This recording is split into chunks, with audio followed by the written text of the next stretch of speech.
Anyway, I decided to call my friends Oleg and Edith to go to the forest for mushrooms. I told them, "The weather is fabulous. Mushrooms are waiting. Squirrels are on vacation." Of course they're in favor. Well, how not if I told them a joke? Two military missiles are flying towards each other. They met and decided to get acquainted, and our well-mannered one says, "Let me see you off." So she turned around and saw you off. We laughed for about 10 minutes.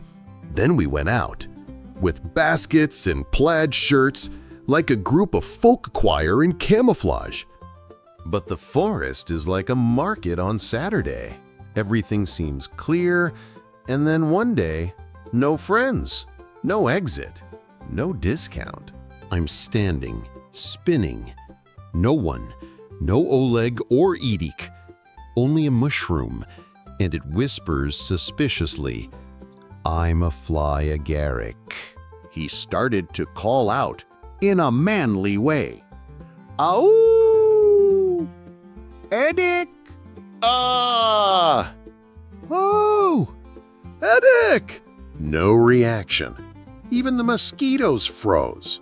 And then, bang, on the shoulder, a bear, a real one, brown as my old samovar. He says, "Why are you yelling?" I told him, "So," I said, "I got lost. I'm scared in case someone calls me back." And he said to me, "Well, I called out. Does that make you feel better?" You know it does. He's walking, bending branches like straws. I follow him like a schoolboy following his teacher. On the way, we talked about life, about mushrooms, anthills. He, it turns out, is not a fan of chanterelles either. They say the sand grinds on his teeth. An hour and a half later, we come to the edge of the forest. My village in the distance shines like a pancake on a griddle. I turn around to thank him, and he's gone. Only paws on the ground and the smell of pine needles. And my friends, by the way, were bred by squirrels. Yes, yes, real redheads with tails like hats. They said that one of them was a former Garmin navigator. That's the kind of helpers we have in the forest. And you say it's scary to get lost. The main thing is, don't be afraid to call out. Maybe someone useful will call you back.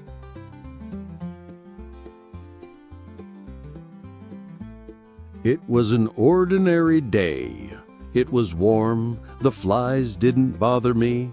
A perfect day to lie on the moss, think about the meaning of life and honey.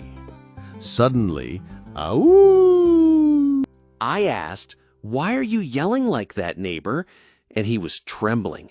He said, "So I got lost. I'm scared, so I'm shouting in case someone calls out." Well, I said, "I've answered. Feel better?" I took him to the edge of the forest, and there you can see the village. Houses, smoke, everything as it should be. And you say, "Bears are dangerous. Bears are wild." We just don't like it when someone yells at the whole forest for no reason.